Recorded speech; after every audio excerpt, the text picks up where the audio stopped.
Kabanata 1381. Napabuntong hininga ng pagbibitiw, kinurot ni Arisa ang maliit na mukha ni Jasper, na ipinaalala sa kanya, hindi ka maabala sa oras ng klase. Dapat makinig kang mabuti sa mga paliwanag ng guro. Huwag mo ring gawing mawala ng interes si Jessie sa pag-aaral. Mami, lihim na nilalaro ni Jasper ang kanyang Rubik's Cube sa klase. Tumakbo si Jessie at nagsumbong. Napangiti si Arisa, panay ang tingin niya kay Jasper. Ibinaba ni Jasper ang kanyang ulo, ngunit ang kanyang mga mata ay maingat na nakatingin sa kanya. Ibigay mo ang Rubik's Cube. Inabot niya sa harap ni Jasper, balak niyang kumpiskahin ito.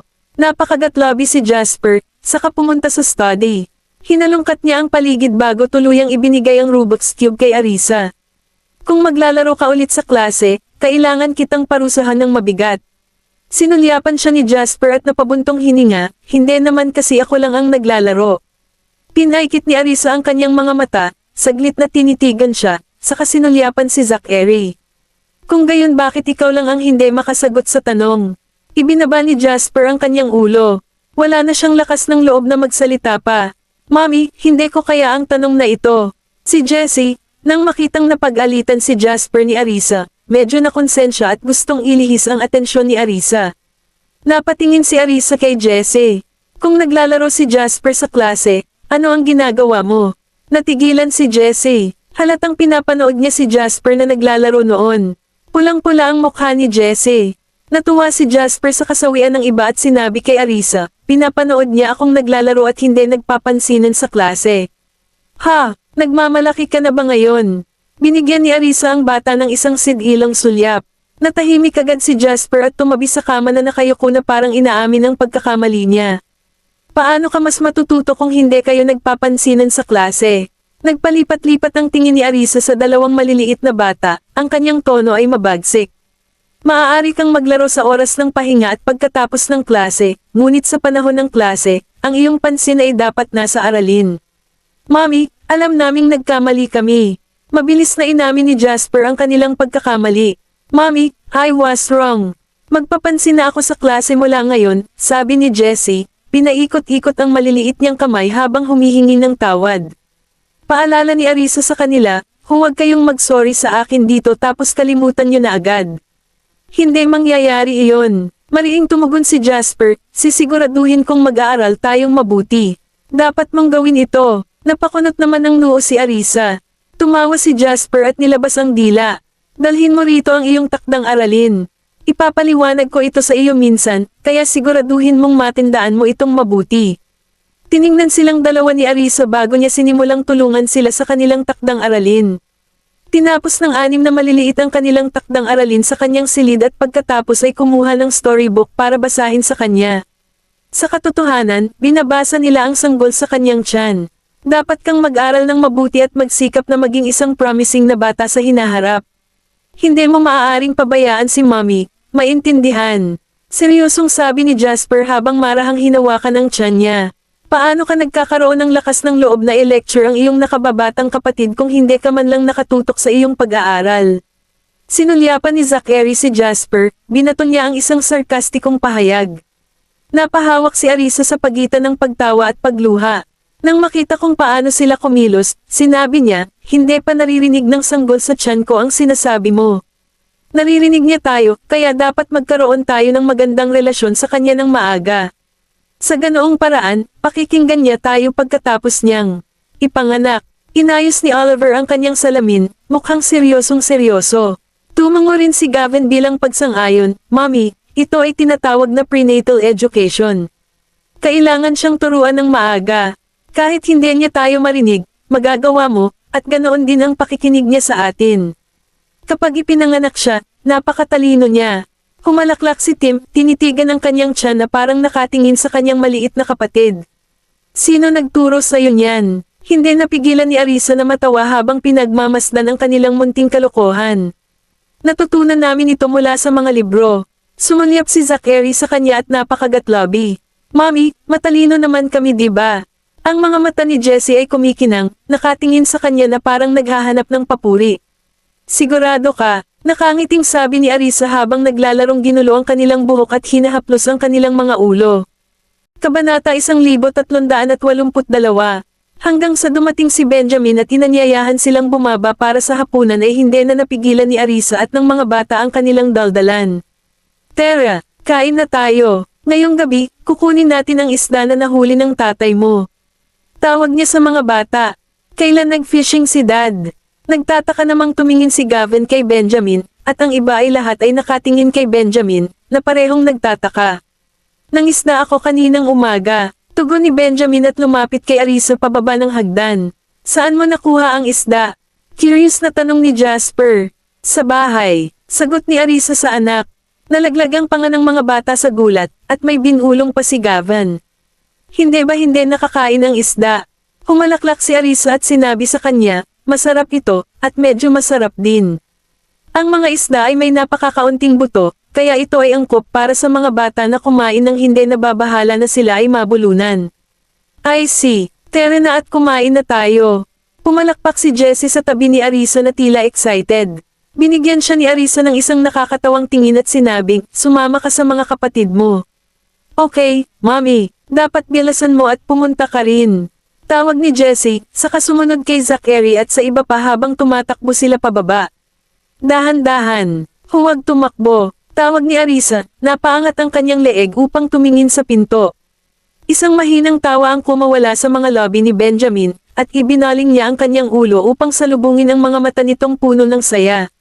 Anong tinatawa-tawa mo? Tanong niya. Tumaas ang isang kilay ni Benjamin, isang ngiti na naglalaro sa kanyang mga lobby habang tinanong niya, ang mga bata ay nasa hustong gulang na para pangalagaan ang kanilang sarili. Hindi na kailangang bantayan sila ng mahigpit. 5 taong gulang sila. Matatanda na ba ang tawag mo dyan? Gumanti naman si Arisa, sabay tingin sa kanya. Binuhat muna siya ni Benjamin sa banyo para magpahangin. Pagkatapos ay bumaba na sila para kumain. Tuwang-tuwa ang mga maliliit. Bakas ang kanilang kasiyahan nang makita ang mga isda mula sa sariling lawa na inihain sa hapagkainan. Kumain sila sa sobrang saya. Ang sarap, Mr. Graham. Sa susunod, manghuli ka pa ng isda. Hindi ito sapat. Panay ang galaw ng bibig ni Jasper habang mumunguya, pero hindi niya nakakalimutang sabihin iyon kay Benjamin. Hindi napigilan ni Darius, Sean at ng iba pa ang tumawa. Huwag magsalita habang kumakain. Mag-ingat sa mga buto ng isda. Binalaan siya ni Benjamin, dahil ang bata ay napaka-chatterbox. Nangingiti ang mga mata ni Jasper habang patuloy na inaatake ang plato ng isda gamit ang kanyang tinidor. Mas maganda ito sa ilang chili peppers. Ang panlasa ni Jasper ay katulad ng kay Arisa. Pareho silang nasiyahan sa maanghang na pagkain. Sinabi ni Benjamin sa malalim na boses, masyadong maraming sili ang nanay mo sa tanghali at nagkaroon siya ng canker sore dahil sa mga ito. Wala nang sili. Arisa, masakit pa ba ang dila mo? Napatingin si Sean kay Arisa na may halong curiosity. Hindi na, sabi ni Arisa sabay awkward ng ngiti. Kumain ka lang ng mas kaunting sili at magiging maayos ka. Tingnan mo, ayos lang ako.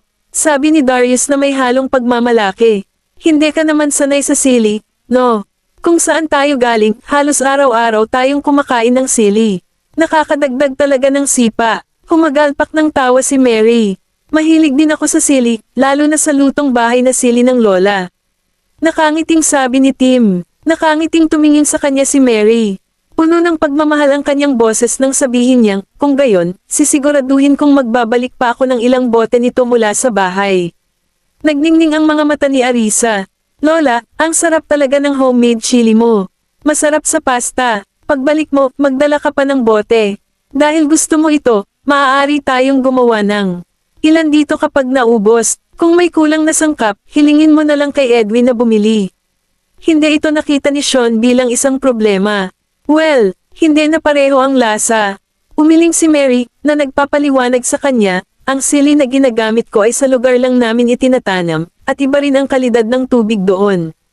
Malalaki ang mga sili na makukuha mo dito, pero kulang ang bango. Hindi niya naiintindihan ang mga ganoong bagay. Napangiti si Arisa, nakangiting sinabi ni Darius kay Mary, ang pagiging tunay ang nagpapasarap sa pagkain. Ang mga kabataang ito ay hindi nakakaintindi. Nagsimula siyang makipag-chat kay Edwin kung naihanda na ba niya ang mga reg along kailangan nilang dalhin sa Rutisia Village. Nakikinig din si Arisa sa kanilang pag-uusap, paminsan-minsan ay sumisingit upang ipaalala sa kanila ang anumang bagay na maaaring nakalimutan nila. Ang 6 na maliliit ay hindi kailangang mag-alala tungkol sa mga bagay na ito. Nakahanda na ang kanilang mga regalo, at nasiyahan sila sa kanilang pagkain. Kabanata 1383. Mabilis na dumating ang katapusan ng linggo. Sa hapon, inihanda na nina Ethan, Jack, Bradley, at Edwin ang lahat ng maaga. Pagbalik ng mga bata mula sa paaralan, naligo sila at naghapunan. Tuwang-tuwa ang mga bata sa oras ng pagkain dahil babalik sila sa Rutisia Village. Hindi na sila makapaghintay na makabalik doon. Nang makita ang pananabik nilang mga ekspresyon, naaliw si Arisa. Dahan-dahan lang kumain. Kahit tapos ka na kumain, kailangan pa nating hintayin si Lolo at ang iba pa bago tayo makaalis. Sa puntong ito, binagalan ng mga bata ang kanilang lakad. Nais nilang himukin sina Darius at Mary na magmadali, ngunit nang makita ang kanilang katandaan, ang mga bata ay hindi nang ahas na sumugod sa kanila. Handa na ba kayong lahat sa mga reg-along dala ninyo para sa lahat? Tanong niya, lumingon sa mga bata. Tumango ang mga bata. Handa na tayo. Sige, kapag pumunta ka doon, dapat kang makinig kay Lolo, Lola, at ang mga ginoong ito, naiintindihan. Bawal tumakbo ng walang ingat. Saan ka man pumunta, dapat kang manatili sa mga matatanda. Huwag kang pumuslit mag-isa, sabi ni Arisa, pinaalalahanan silang mag-ingat. Dahil hindi sila pupunta ni Benjamin sa pagkakataong ito, hindi niya maiwasang mag-alala. Huwag kang mag-alala, Mrs. Graham. Aalagaan naming mabuti ang mga bata, paniniguro ni Ethan sa kanya. Noong una, wala siyang balak pumunta sa Rutisia Village dahil sa ilang hindi natapos na trabaho. Gayunpaman, hiniling siya ni Benjamin na sumama. Tumango rin sina Bradley at Jack bilang pagsang-ayon. Makakatiyak ka, boss, Mrs. Graham. Aalagaan namin silang mabuti. Nakangiting tumango si Arisa. Maaari silang masyadong malikot. Huwag hayaan silang pumunta sa malalim na tubig. Lahat sila ay tumango, sinisiguradong hindi kailangang mag-alala si Arisa. Pagkatapos nilang kumain, nagpahinga muna sila bago naghanda sa paglipad patungong Rutisia Village. Nakita sila ni na Benjamin, Arisa, at Sean sa eroplano. Mommy, Mr. Graham, alis na kami. Huwag mo kaming masyadong palampasin. Masayang kinawayan sila ni Jasper. Nagtawanan ang lahat pagkatapos ay nagpaalam sa isa't isa. Mommy, sasakay na kami sa eroplano. Tatawagan ka namin pagdating namin. Sabi ni Gavin sa kanya. Tumango si Arisa, marahang tinatapik ang ulo ng mga bata, umalis na kayo. Magpakabait kayo pagdating ninyo roon. Manatiling ligtas, at tandaan na alagaan ang iyong lolo at lolo sa tuhod. Naiintindihan mo, Mommy, sabay na sabi ni Tim, Zachary at Oliver. Palem, Mommy, Palem, Mr. Graham. Kumaway si Jessie sa kanila, saka sumunod kay Darius at sa iba pa. Papunta sa eroplano. Palem. Si Arisa, na nakatayo sa tabi ni Benjamin, ay tumugon sa mga bata, itinaas ang kanyang kamay upang magpaalam sa kanila. Boying na tayo, sinabi sa kanila ni Darius, na inakay ang mga bata sa eroplano. Sumunod si Bradley sa tabi ni Mary para suportahan siya ng kaunti. Sumunod sina Jack at Ethan sa likuran, nagpaalam kay Benjamin at sa iba pa bago sumakay ng eroplano. Manatiling ligtas doon, paalala ni Benjamin, naiintindihan mo, Mr. Graham. Mariing tugon ng dalawa na tumango sa kanila bago isinara ang pinto ng cabin. Inakay ni Benjamin si Arisa para umatras mga 10 metro ang layo. Naiwan din sina Sean at Edwin para panoorin ang pag-alis ng helicopter. Naiinggit ako sa kanila. Nakakatuwa sila, sabi ni Sean sabay buntong hininga. Napangiti si Arisa, bakit hindi kanila hintayin? Hindi pa huli ang lahat para pumunta ka ngayon. Hindi ako makakaalis. Mag-aalala si Benjamin kung iiwan kitang mag-isa. Ilang beses na tumawa si Sean at sinulyapan si Benjamin. Hindi man lang siya nakabalik sa ospital, sundan pa ang iba sa malayong lugar tulad ng Rutisia Village. Dahil wala kang gagawin, Mr. Bailey, tulungan mo akong maglinis ng mga pinggan. Inakay ni Edwin si Sean. Hindi pa nila nililinis ang mesa mula sa kaninang hapunan. Sino bang may sabing wala akong gagawin? May gagawin pa akong research, pakli ni Sean, pero sinundan pa rin niya si Edwin sa loob. Pumasok na rin tayo. Kung sinusundan sila ni Ethan at ng iba pa, walang magiging problema. Lumingon si Benjamin at sinabi kay Arisa.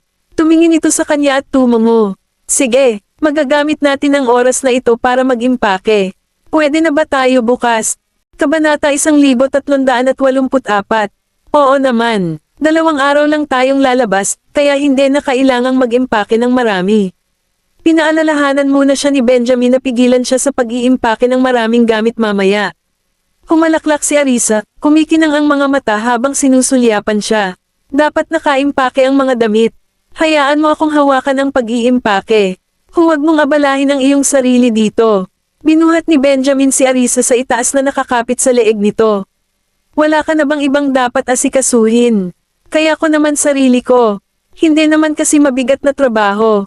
Sabi niya, sinulyapan siya ni Benjamin nang bumalik sila sa kwarto. Gusto mo bang maligo ngayon o maghintay hanggang mamaya? Pagkatapos ng ilang pag-iisip, nadama ni Arisa na wala siyang ibang gagawin, kaya't sumagot siya, kukunin ko na. Pagkatapos maligo, ito ang perpektong oras upang mag-impake ng mga bagahe. Sige, ako na ang magpapaligo para sa iyo.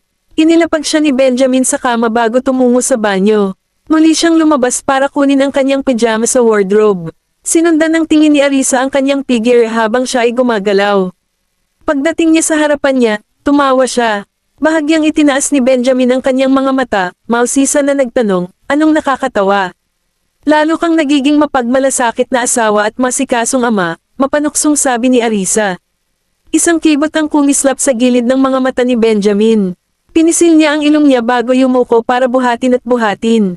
Siya sa banyo. Ayaw mo ba? Umiling si Arisa, mainit at malabo ang pakiramdam ng kanyang puso. Ituloy mo yan. Tumango si Benjamin bilang tugon. Nang nasa banyo na sila, agad siyang pinagtabuyan ni Arisa. Sinamantala ni Benjamin ang oras na ito, inilagay sa malita ang mga damit para sa pamamasyal kinabukasan. Karamihan sa mga gamit ay kanya. 2 set lang ang damit niya at nagdala pa siya ng ekstrang jacket para kay Arisa. Hindi pa rin tapos si Arisa sa kanyang paliligo pagkatapos niyang mag-impake. Umakyat siya sa pinto ng banyo at kumatok, tinawag siya mula sa labas. Tapos ka na bang maghugas? Sandali, mahinang boses ni Arisa habang nagbibihis. Naghintay sandali si Benjamin sa pintuan, pagkatapos ay nagtanong, maaari ba akong pumasok ngayon? Sige, pasok ka, sabi ni Arisa sabay upo sa upuan niya at inaayos ang pantulog. Itinulak ni Benjamin ang pinto, nakaramdam ng lubos na kasiyahan nang makita siyang masunuring nakaupo doon na naghihintay. Para sa kanya, binuhat niya si Arisa palabas bago bumalik para ayusin ang banyo. Hindi niya tinawag ang kasambahay na umakyat. Nakita ni Arisa ang malite sa sulok at nagulat na napasigaw, naimpake mo na ba lahat ng bagahe namin? Tapos na lahat, lumabas si Benjamin mula sa banyo, itinaas ang kanyang manggas upang ipakita ang kanyang payat at kaakit-akit na mga braso. Nag-thumbs up si Arisa sa kanya. Mr. Graham, ang galing mo talaga. Nagdilim ang mga mata ni Benjamin, at ang kanyang mga salita ay may pahiwatig ng kalabuan. Marami pa akong magagawa, gusto mo bang subukan ngayon? Nang marinig ang kanyang mapang-akit na tono, binigyan siya ni Arisa ng isang inis na tingin, namumula ang kanyang mga tainga. Perv ka, ungol niya sa ilalim ng kanyang hininga. Nakangiting sabi ni Benjamin, wala akong ginawa. Bakit mo ako pinapagalitan? Tumango lang si Arisa bago gamulong para kunin ang nobela sa bedside table, hindi siya pinansin. Napasulyap si Benjamin kay Arisa, napansin niyang abala siya sa nobela. Bumaba na ako para magtrabaho. Tawagan mo ako kung may kailangan ka. Sabi niya, hindi sumagot si Arisa, bahagyang napabuntong hininga si Benjamin.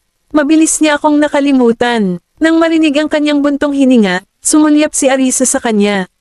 Nakuha ko, akala ko hindi mo ako narinig. Pahayag ni Benjamin, malalim na nagsalubong ang kanyang mga kilay. Napangiti si Arisa nang marinig ang mga reklamo nito. Paanong hindi ako nakikinig sa sinasabi mo? So, hindi mo na ako pinapansin ngayon. Lumapit si Benjamin, yumuko para bitag siya sa ulo ng kama. Ang nalalabing matamis na amoy mula sa kanyang kamakailang palaygo ay pumuno sa kanyang butas ng ilong, at hindi niya maiwasang huminga ng malalim. Sino ang nagsabi sa iyo na sabihin ang mga salitang iyon na ngayon lang? Ani Arisa, her voice playfully reproachful. Nanlambot ang mga mata ni Benjamin. Hinawakan niya ang baba niya at samandal para halikan. Pagkatapos ng maikling sandali ng pagmamahal, pinakawalan niya ito. Ang kanyang pag-aaral ay nakatambak pa rin sa trabahong naghihintay ng kanyang atensyon. Pababa na ako ngayon. Sige, tumango si Arisa, namumula ang kanyang pisngi sa isang kaakit-akit na lilam ng pula. Kinurot ni Benjamin ang pisngi niya ng masuyo bago siya tumalikod para umalis. Kabanata 1385. Nang matapos ang kanyang trabaho sa pag-aaral, napagtanto ni Benjamin na halos hating gabi na. Nang maalala na lalabas sila kinabukasan, nagmamadali siyang nag-ayos at umakyat sa itaas. Natulog na si Arisa. Hawak-hawak pa rin niya ang halos tapos na nobela sa kanyang kamay, nakapatong ito sa kanyang tiyan. Lumapit si Benjamin, kinuha ito, at inilagay muli sa mesa sa tabi ng kama. Nagising si Arisa at napangiti nang makita siyang papalapit. Nandito ka. Oo, tugon ni Benjamin, mas comfortable siyang niyakap. Matulog ka na ulit, maliligaw na ako. Manam, ungol ni Arisa, napapikit at nakatulog ulit. Maya-maya, nagising na naman siya, nahihirapang manatiling gising. May naalala siyang importante. Nakarating na ba ang mga bata sa Rutisia Village? Benjamin, tinawag ka na ba ng mga bata? Medyo malakas ang tunog ng tubig sa banyo kaya hindi siya narinig ni Benjamin. Ilang minuto siyang nag-shower, at paglabas niya ay nakita niyang gising pa ito, hawak ang phone niya na parang tatawag. Sino ang tinatawagan mo sa kalagitnaan ng gabi? Lumapit siya at humiga sa tabi niya. Gusto kong tawagan ang mga bata. Dapat ay dumating na sila ngayon, ngunit hindi nila ako tinatawagan. Napatingin si Arisa sa kanya. Mas magiging komportable ako sa pagtawag sa kanila. Kinuha ni Benjamin ang phone niya at ngumiti. Tumawag na sila sa akin. Matulog ka na. Maaari mo silang tawagan sa umaga. Nakarating na ba sila? Napatingin sa kanya si Arisa na nagtataka. Hindi kaya tumawag ang mga bata dahil ayaw nilang maabala ang tulog ko. Matagal na silang dumating. Nag-text daw si Gavin sa'yo pero walang reply kaya tinawagan niya ako. Nakita ni Benjamin ang text message na ipinadala ng kanyang anak kay Arisa at ipinakita ito sa kanya. Matagal na silang dumating. Nag-text daw si Gavin sa'yo pero walang reply kaya tinawagan niya ako. Nakita ni Benjamin ang text message na ipinadala ng kanyang anak kay Arisa at ipinakita ito sa kanya. Nag-text si Gavin, Mommy, tulog ka na ba?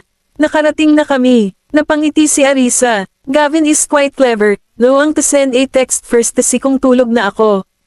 Kung sumagot ako, tatawagan niya ako. Kung hindi, hindi niya ako iistorbahin. Napatingin siya sa timestamp sa text message. Hindi pa ako natutulog sa oras na iyon. Paano ko namiss ang tunog ng papasok na mensahe? Hindi ko man lang narinig ang alerto sa text message. Siguradong nawili ako sa aking nobela. Medyo naiinis siya. Natuwa si Benjamin. Ibinalik niya ang phone niya sa bedside table at hinayla siya sa braso niya. Ganyan ba talaga ka-interesant? Some parts were quite exciting. Sagot ni Arisa, may ngiti sa lobby. Marahang hinaplos ni Benjamin ang kanyang ulo at yumuko para halikan ang kanyang noo. Matulog ka na, sabi niya. Aalis tayo bukas pagkatapos ng almusal. Okay, tumango si Arisa, humikab habang nakapikit para matulog. Dahil alam niyang nakarating na ang mga bata sa Rutisia Village, hindi na siya nag-alala at mabilis na nakatulog. Si Benjamin ay nag-o-overtime hanggang sa huling oras na ito at pagod din. Hawak siya, mabilis siyang nakatulog. Kinabukasan, walang tigil na tumutunog ang phone ni Arisa bago pa man siya magising. Una niyang kinuha ang telepono mula kay Benjamin at mabilis na sinagot ang tawag nang makitang mula ito sa mga bata. Malinaw at malutong ang boses niya, hindi katulad ng kagigising lang. Mukhang masarap ang pahinga niya kagabi. Good morning, sweetheart. Magiliw na sabi ni Arisa, puno ng pagmamahal ang boses. Nay, gising ka na ba? Bumangon kami pagkalipas ng alas 5 at sinundan si Lolo sa taniman ng gulay. Ang mga bukid ay nababalot ng ambon. Napakaganda. Umabot din sa tenga ni Benjamin ang boses ni Jasper dahil hindi mahina ang volume ng phone ni Arisa. Napakaaga ninyong lahat. Nakapagpahinga ba kayong lahat kagabi? May nahirapan bang matulog sa bagong lugar? Nakangiting tanong ni Arisa, kumikinang ang mga mata na parang malinaw na tubig. Natulala si Benjamin habang pinagmamasdan siya. We all had a good rest and had trouble adjusting to the new beds. Dumating kami dito kagabi at nagsimulang maglinis kaagad. Nakakapagod. Pagkatapos maligo, humiga kami at nakatulog agad, maliwanag na sabi ni Jasper. Sweetheart, pwede bang lumipat ka sa video mode para makita ko rin ang magagandang tanawin doon? Hiling ni Arisa na gustong masilip ang tanawin. Sa totoo lang, gusto niyang makita ang mga bata at ang iba pa at tingnan ang magagandang tanawin ng sabay. Sige, Mommy, lilipat na ako sa video. Sumagot naman si Jasper bago iyon ginawa. Kabanata 1386. Nang marinig ang pagbanggit ng isang video call, lumapit si Benjamin, sinamahan si Arisa upang panoorin ang kanilang anak sa screen. Sa oras na iyon, hindi pa nakakakonekta ang video call. Nilinggan siya ni Arisa, naaga lang ang atensyon niya sa boses ng anak. "Mommy," tuwang-tuwang sabi ni Jasper na may hawak na phone sa isang kamay habang kinakawayan si Arisa gamit ang isa. Nang makita niya si Benjamin, binati niya sa malambot at matamis na boses, "Mr. Graham." Napatingin si Arisa kay Jasper, kumikinang ang mga mata sa tuwa. "Nasaan ang mga kapatid mo?" tanong niya. "Nandito silang lahat." Inikat ni Jasper ang camera at agad na nakunan sina Gavin, Tim, Zachary, Oliver, at Jessie sa frame. Ang mga bata ay nasa hardin ng gulay, tinutulungan si Mary na magdidilig ng mga halaman, magbunot ng mga damo, at mag-alis ng mga peste. Mahusay ang kanilang ginagawa. Sumama rin sina Darius, Ethan, Jack, at Bradley, at lahat sila ay nagsasaya.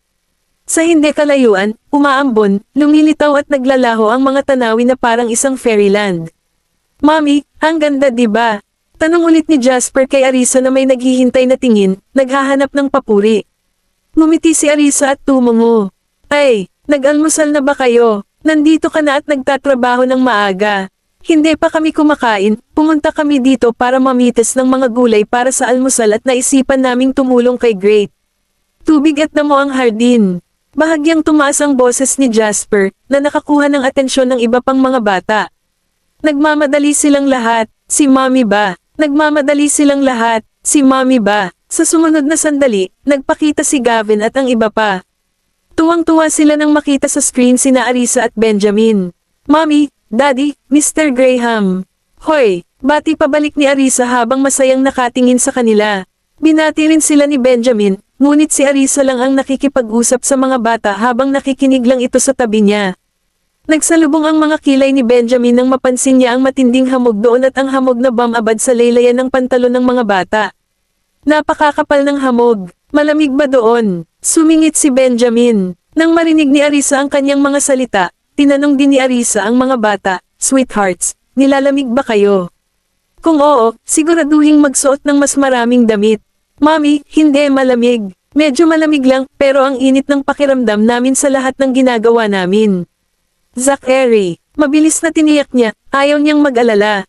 "Mas mabuting mag-ingat. Tingnan ninyong lahat, basang-basa ang mga binti ng pantalon mo." Alam ni Benjamin na medyo malamig ang temperatura doon at nag-aalala siyang baka nilalamig sila. "Babalik tayo sa lalong madaling panahon." Pasiga na sagot ni Gavin. "Mr. Graham, tapos na ang lahat. Mag-iimpake na tayo at babalik ka agad."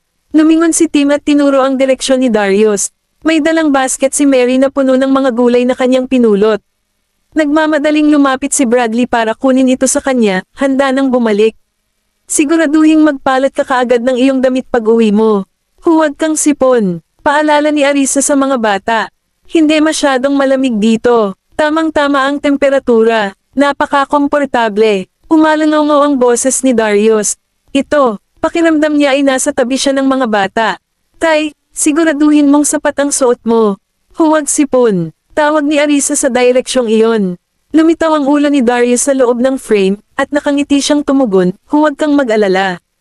Ayos lang kami. Ikaw at si Benjamin ay hindi dapat masyadong mag-alala tungkol sa amin sa bahay. Got it? Kung saan mo gustong pumunta at magsaya, hayaan mong dalhin ka ni Lola doon. Enjoy yourselves, but remember, safety first." "Sige," tugon ni Darius, mabilis na tumabi. Yumuko si Mary at binati ang mag-asawa. "Una akong pumunta para mamitis ng mga gulay para sa almusal, ngunit pinilit nilang didilig ang mga halaman. Ibabalik ko sila para magpalat ng damit ngayon." Tumawa si Arisa at sinabing, "Huwag kang mag-alala. Masaya sila. Kunin mo sila kung kinakailangan, Lola. Dapat kayong lahat ay bumalik ngayon. Huwag sipon." Medyo ginaw. "Okay." Napabuntong hininga si Mary, mabilis na pumayag na akayin sila pabalik. Ipinagpatuloy ng mga bata ang pakikipag-video chat kay Arisa, ibinabahagi sa kanya ang tanawin habang naglalakad sila. "Mommy, this time, nakita namin itong lugar na ito na mas maganda pa kaysa sa huling pagkakataon. Parang fairyland." Kabanata 1387. Habang nag-aalmusal, sinabi ni Benjamin kay Sean, "Mamaya, Dadalhin ko si Arisa sa suburb sa loob ng ilang araw. Pwede mo ba siyang tingnan mamaya? Mukhang nagulat si Sean, medyo nanlaki ang mga mata niya. Maglalaro ba kayo? Sumulyap si Benjamin sa kanya, tumugon sa mahinahong boses, may problema ba? Bahagyang umawang ang bibig ni Sean, puno ng frustration ang puso niya. Gayunpaman, nagawa pa rin niyang magtanong, isasama mo ba ako? Bakit ka namin ihahatid? Bahagyang napabuntong hininga si Benjamin, dahilan para mag-apoy sa galit si Sean. Kinagat niya ang kanyang mga ngipin. Matagal na kayong nagplano nito, di ba? Kung sinabi mo sa akin, lalabas kayo ngayon, baka nagbakasyon ako sa Rutisia Village kasama ang mga bata kagabi. Habang iniisip ito ni Sean, mas lalo siyang nadidismaya. Pakiramdam niya ay uubo siya ng dugo. Nakatitig kay Benjamin, hindi niya maalis ang pakiramdam na sinasadya ni Benjamin ang lahat. Naging yelo ang tingin ni Benjamin. So, sinasabi mo bang isang pagkakamali na manatili ka rito para gamutin ang asawa ko? Nang makasalubong ang matalim na tingin ni Benjamin, bahagyang napaatras si Sean, sumagot sa mahinang boses, hindi ko sinabi iyon. Sinulyapan ni Arisa si Benjamin at binigyan ng mahinang kurot ang hita. Mag-usap kayo ng maayos, huwag masyadong seryoso. Lamambat ang ekspresyon ni Benjamin. Tahimik kumain ng pagkain mo. Nang ibinaling ni Benjamin ang kanyang ulo para tingnan si Sean, agad na bumalik ang kanyang ekspresyon sa dati nitong estado. Matigas niyang tanong, maaari mo bang suriin ang aking asawa mamaya? Oo naman. Natigilan si Sean. Siguradong mabilis magbago ang mood ni Benjamin. Napahawak si Arisa sa pagitan ng pagtawa at pagluha. Tinukso niya si Benjamin sa mahinang boses, banta ba ito? Tumingin si Sean kay Arisa ng may pasasalamat, masiglang tumungo bilang pagsang-ayon. Tinatakot talaga ako ni Benjamin. Bahagyang tumungo si Benjamin habang nakatitig kay Sean. Pinagbabantaan ba kita? Iniwas ni Sean ang kanyang tingin, ulong, hindi. Hindi napigilan ni Arisa na imulat ang mga mata. Napaka-childish ng lalaking ito. Hindi ba pananakot lang ito? Pagkatapos nilang kumain, nagpatuloy si Sean sa kanyang routine check-up kay Arisa. Arisa, pwede ba akong sumama sa inyo? Promise hindi ko iistorbahin ang date nyo. Tsaka hindi naman masyadong stable ang kalusugan mo. Kung sasama ako, mas magaan ang pakiramdam ni Benjamin, di ba? Wika ni Sean na paminsan-minsan ay sumulyap kay Benjamin. Kung lalabas silang lahat para magsaya, anong gagawin ko dito mag-isa? Dapat ba akong matulog buong araw? Napangiti si Arisa. Sige, sumama ka kay Edwin at maglaan ng oras para makapagpahinga. Tuwang-tuwa si Sean. Salamat, Arisa. Nakangiting tumingin si Arisa kay Benjamin at sinabing, hayaan mo silang magsama-sama. Sinaman ang tingin ni Benjamin si Sean. Kamusta ang asawa ko ngayon? Ang galing, sobrang galing. Napaka-stable ng vital signs ni Arisa. Wala talagang problema. Paniniguro ni Sean. Benjamin, tatawagan ko si Edwin. Tuwang-tuwa si Sean, halos hindi niya napigilan ang sarili. Nang makitang hindi tumutol si Benjamin, kinuha niya ito bilang isang tahimik na pagsang-ayon. Mabilis niyang pinuntahan si Edwin na maghanda. Habang papaalis ang dalawa ay tinulungan din nila si Benjamin na buhatin ang kanyang mga bagahe. Magkahiwalay silang umupo. Sina Benjamin at Arisa ay nasa isang kotse habang sina Sean at Edwin ay nasa isa pa, kasunod ang isang sasakyan ng mga bodyguard. Nagmaneho sila patungo sa labas. Medyo matagal nang nananatili si Arisa sa bahay dahil sa kanyang pagkaka-ospital. Ngayon, nang makita ang nagbabagong tanawin sa labas, sumikat ang kanyang espiritu. Nakaramdam pa siya ng excitement. Ang ganda talaga ng panahon. Ngayon, nakatingin siya sa magandang tanawin sa labas ng bintana ng sasakyan nang hindi man lang kumukurap. Na may bahagyang ngiti na naglalaro sa gilid ng kanyang bibig, hinawakan siya ni Benjamin sa kanyang mga braso. Naiinip ka ba kanina? Siyempre naman. Ibinalik ni Arisa ang tingin sa kanya, saka muling ibinaling ang kanyang ulo upang humanga sa magandang tanawin.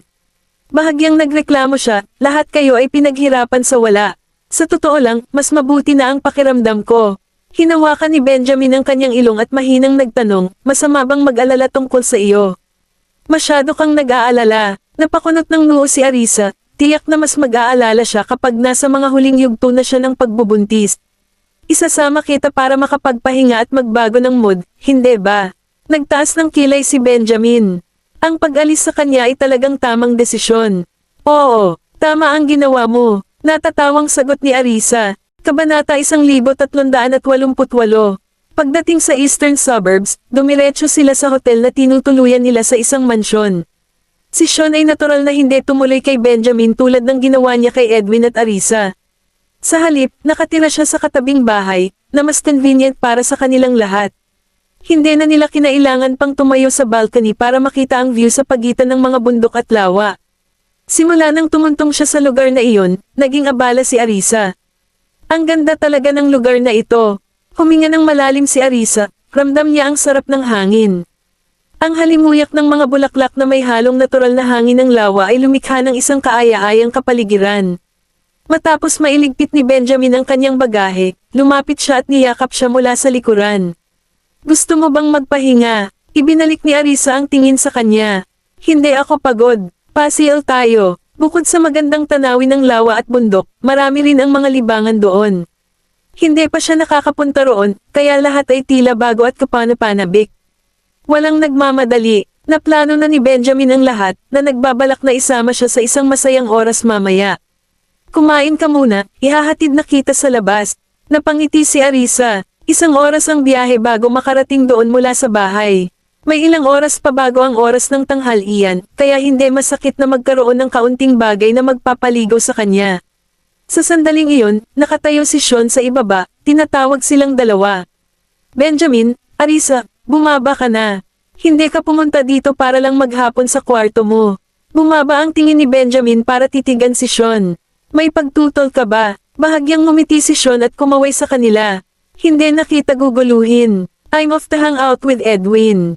Ikanaway ni Arisa ang kanyang kamay at tumugon, sige, samahan ka namin mamasyal mamaya.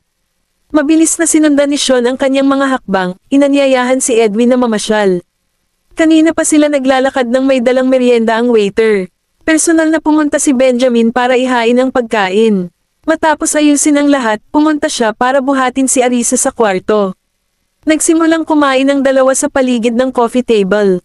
Dito, dinala niya ito sa kanyang lobby, at nakangiting kinain ni Arisa. Ikaw na ang kumain. Okay. Pagkatapos ng ilang piraso ni Benjamin, natapos ni Arisa ang karamihan sa kanila. Napakasarap nila. Ang mga merienda ay Katanji tanging ginawa, at ang lasa ay talagang napakasarap. Natawa siya at sinabing, dapat ngayon lang natin inimbitahan si Edwin. Sinulyapan siya ni Benjamin, malumanay na sinabing, pagbalik nila, makakain pa rin sila.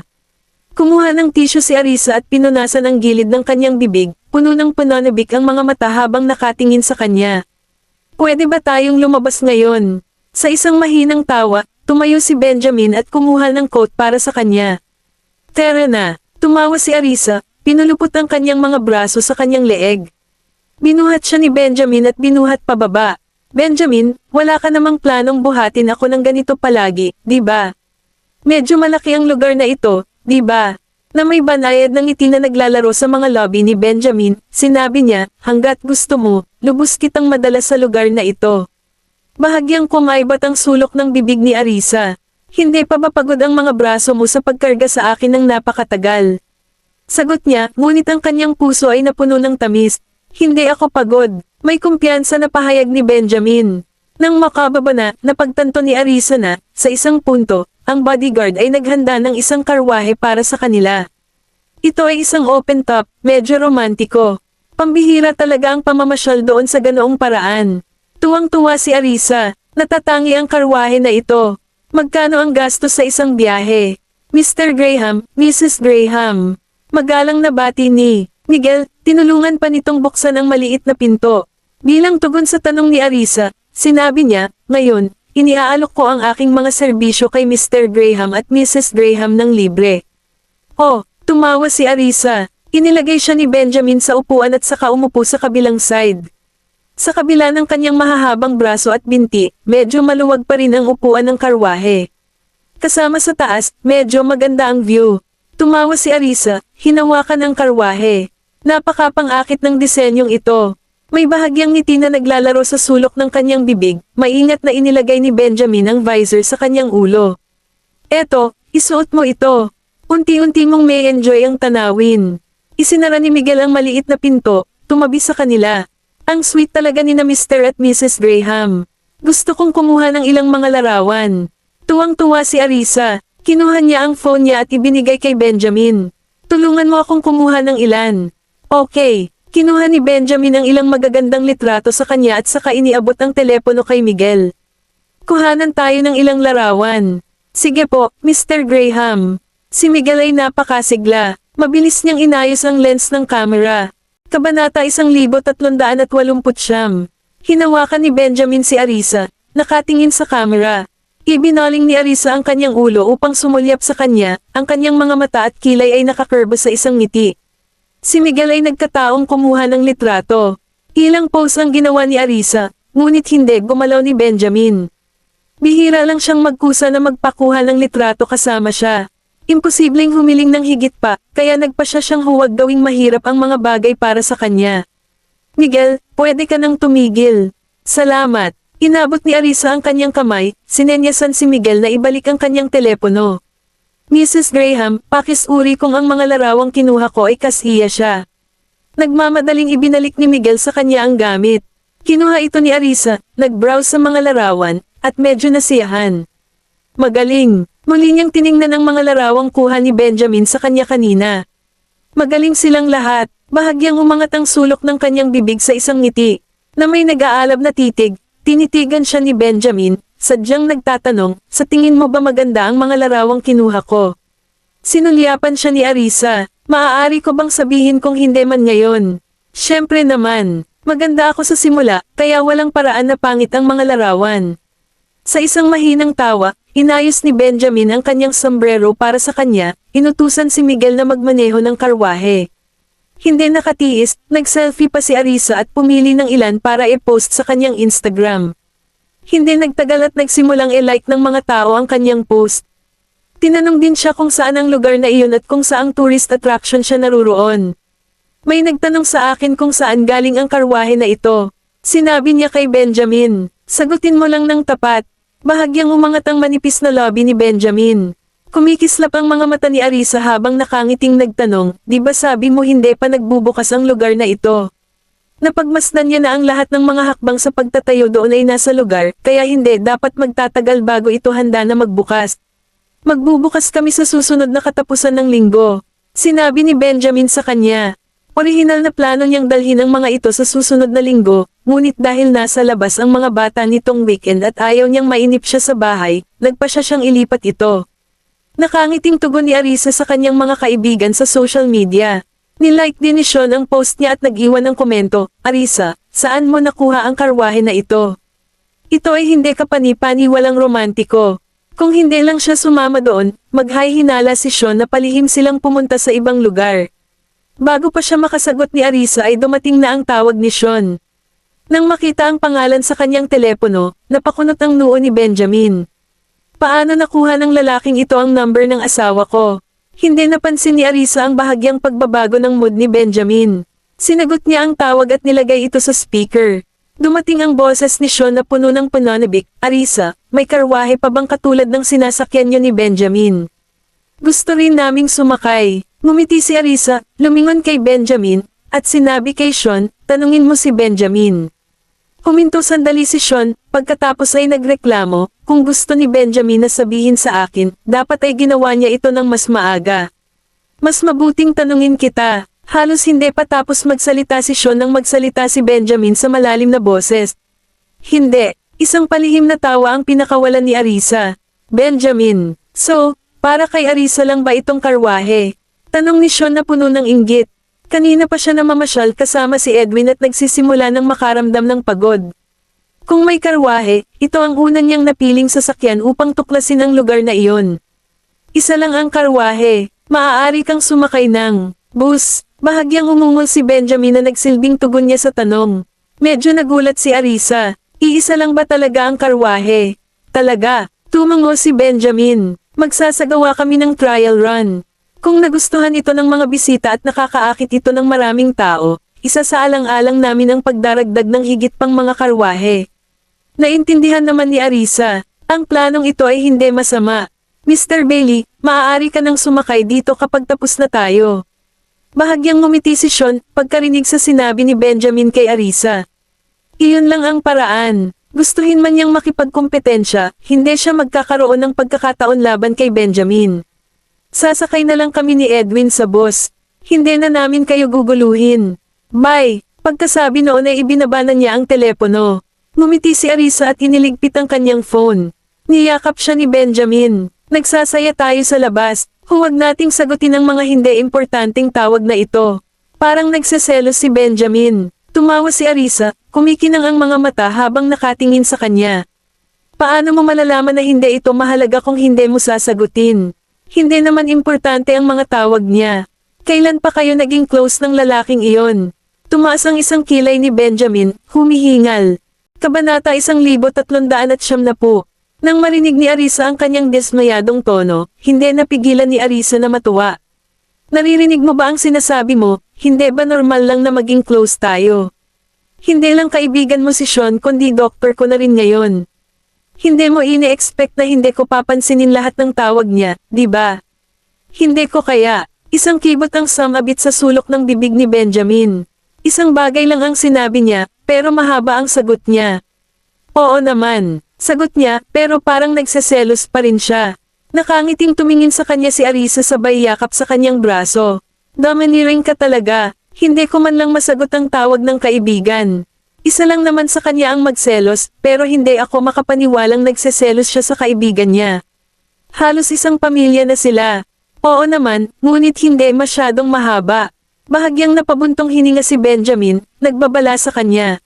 Napaawang ang mga lobby ni Arisa sa hindi makapaniwala. Dahil hindi siya nakaimik, tumalikod siya, piniling tangkilikin ang magagandang tanawin. Namilog ang mga mata ni Benjamin nang makita ang kanyang namumungay na pisngi. Lumapit ito sa kanya at mamulong sa kanyang tenga, galit ka ba? Kinusat ni Arisa ang kanyang mga mata, humimik ng mahina, at hindi tumugon sa kanya. Niyakap siya ni Benjamin, nakapatong ang baba nito sa balikat nito habang marahang hinahaplos ang mukha nito sa mukha niya. Huwag kang magalit, tingnan mo na lang ang magagandang tanawin sa paligid natin. Hindi ba komportable ang pagsakay sa karwahe? Natuwa si Arisa, hindi man lang siya nagalit, sa umpisa pa lang, pero ngayon ay parang gusto niya itong asarin. Wala akong pakialam kapag may kausap ka sa telepono sa ibang babae, kaya bakit ang dami mong pagtutol? Saglit na natigilan si Benjamin, pagkatapos ay tiniyak, kung hindi mo nagustuhan, hindi ko natatanggapin ang alinman sa mga tawag nila sa hinaharap kahit nakasosyo ko sila sa negosyo. Tumawa si Arisa, medyo hindi kumbinsido. Sa sandaling iyon, tumunog ang telepono ni Benjamin. Sinaman niya ito ng tingin at agad na ibinaba ang tawag.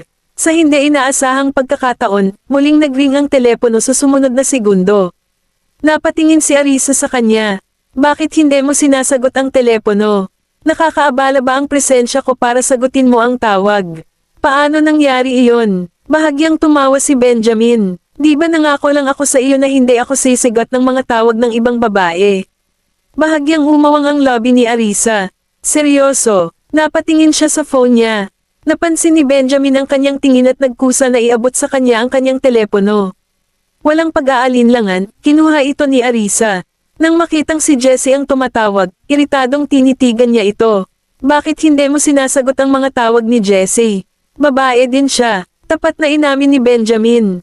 Hindi nakaimik si Arisa. Ginamit niya ang kanyang telepono upang tumawag pabalik, habang bumubulong sa kanya, dapat kang maging masaya na tumatawag siya sa iyo. How dare you hang up on her? What if it's something important? Hindi gumanti si Benjamin, tinanggap ang kanyang pagagalitin na may hindi inaasahang kontentong kilos. Binigyan siya ni Arisa ng panibagong tingin. Mr. Graham, bakit hindi ako makatawag sa telepono ng mommy ko? Dumating ang boses ni Jessie. Nagtatanong siya tungkol kay Arisa. Napatigil si Arisa. Wala ba sa serbisyo ang aking telepono? Wala akong narinig na ringtone. Baka naubusan na ng baterya. Sweetheart, bakit mo ako hinahanap? Mabilis niyang tanong kay Jessie. Nang marinig ni Jessie ang kanyang boses, hindi napigilan ni Jessie ang kanyang pananabik. Mommy, bakit hindi mo sinasagot ang iyong telepono? Pinag-alala mo ako. Didn't hear the phone ring. Paliwanag ni Arisa habang mabilis na inilabas ang sariling phone para tingnan. Hindi, sinasadyang nalagay niya sa silent ang kanyang telepono. Sweetheart, naka-silent ang phone ko. Sabi niya sabay awkward ng ngiti. Mommy, napaka-careless mo. Nagpout si Jessie, pagkatapos ay sinabi sa kanya, Mommy, tapos na tayong mag-almusal. Pwede na ba tayong magbabad sa mga hot spring? Nagningning ang mga mata ni Arisa.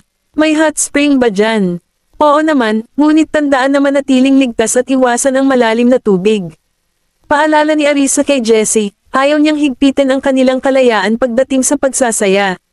Nakuha namin, Mommy, ipapaalam ko sa iba, sabi ni Jessie na puno ng saya. Hilhingan silang pumunta sa telepono.